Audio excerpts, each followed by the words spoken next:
Leonardo da Vinci's Vitruvian Man is one of the most recognizable drawings in the world, printed in textbooks, used in logos, floating endlessly across culture. But behind that simple image lies something profound.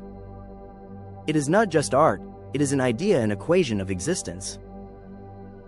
A moment when humanity realized that the body itself was a form of logic.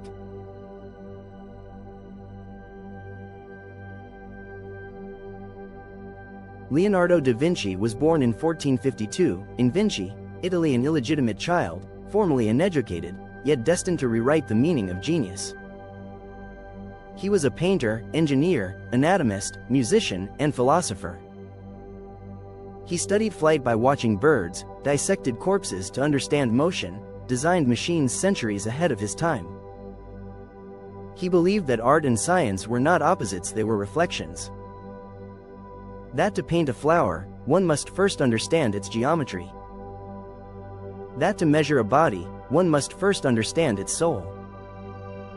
His notebooks, filled with sketches and mirrored writing, were not journals, they were laboratories of consciousness. And among those thousands of pages lies a single drawing that captured his entire philosophy, the Vitruvian Man.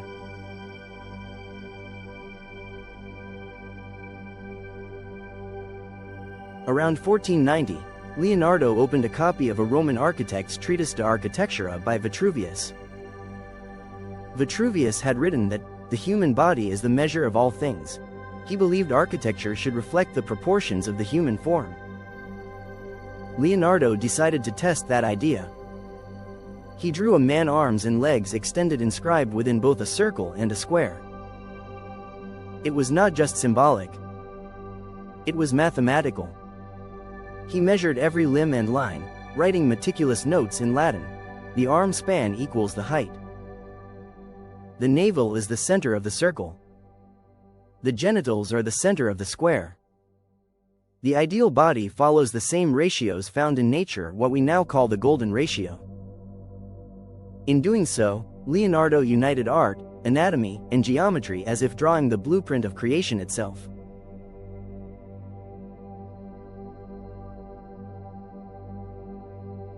In the Renaissance mind, shapes had souls. The circle represented heaven, infinite, perfect, divine. The square represented earth, material, measured, grounded. To place man between them was not merely design. It was theology. It said, humanity is the bridge between the finite and the infinite. Between body and mind. Between matter and meaning. Da Vinci's drawing was not a mere study of proportion. It was a map of being. He was asking, where does the human body end and where does the cosmos begin?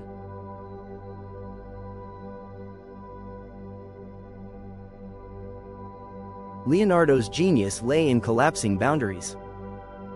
For him, there was no difference between dissecting a corpse and painting the Last Supper. Both were acts of revelation, both attempts to find divine pattern within the mortal world. The Vitruvian Man was an act of synthesis, art, in its grace of line and symmetry. Science, in its anatomical precision. Philosophy, in its metaphysical question. Religion, in its sense of cosmic order. In a single sheet of ink and parchment, he achieved what the Enlightenment would spend centuries attempting: the union of reason and reverence.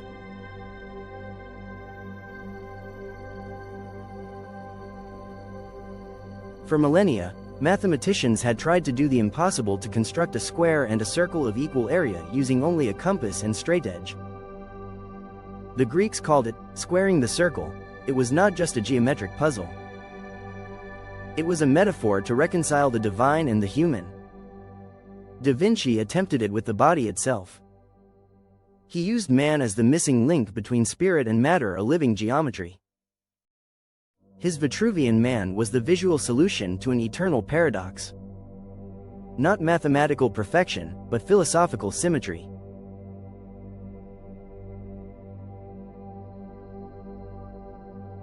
Some scholars believe that the Vitruvian Man may be a self-portrait. The face resembles his own. The proportions match the descriptions in his other studies. If true, the implication is staggering. Da Vinci wasn't merely measuring humanity, he was measuring himself. Perhaps that's what makes the image immortal. It's not a diagram of another person, but a mirror of consciousness. The artist becoming the object. The observer becoming the observed. In the center of that circle and square, Leonardo drew the most sacred subject of all awareness, measuring itself.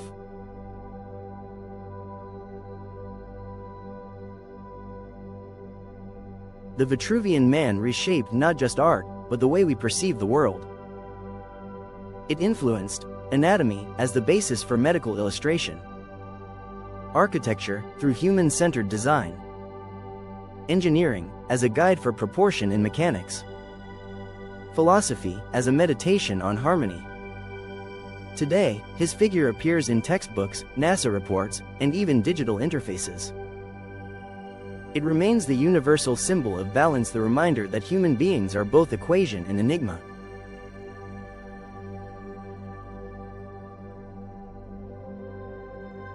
In the end, the Vitruvian Man is more than a masterpiece. It is a prayer written in proportion. Leonardo didn't draw perfection. He measured awe.